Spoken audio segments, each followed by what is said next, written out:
আবহমান গ্রাম বাংলার অতি পরিচিত সাধারণ একটি জলজ উদ্ভিদের নাম কচুরিপানা।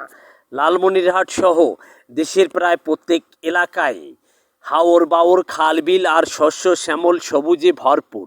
ছোট বড় হাওর বিল ঝিল ও বাড়ির পাশের ডোবায় এখন ফুটেছে দৃষ্টিনন্দন কচুরিপানা ফুল দেখতে পাওয়া যায়। এটি একটি বহু বর্ষজীবী ভাসমান জলজ উদ্ভিদ। বাংলাদেশের বিভিন্ন জাতের বিভিন্ন রঙের ফুল ফোটে বিভিন্ন ঋতুতে। এসবের মধ্যে কিছু আছে যা আমাদের কাছে সৌন্দর্যবর্ধক, দৃষ্টিনন্দন, উপকারী। কচুরিপানা ফুটে প্রাকৃতিক সৌন্দর্যকে আরও বাড়িয়ে দেয় এবং জৈব সার তৈরিতে সাহায্য করে। কচুরিপানা ও তার ফুল জনপ্রিয় না হলেও বিভিন্ন সময়ে মাছ, গবাদি পশুর খাদ্য ও জৈব সার হিসেবে এর ব্যবহার হয়ে থাকে। লালমনিরহাটের নদীনালা খাল বিলে কচুরিপানা দেখতে পাওয়া যায়।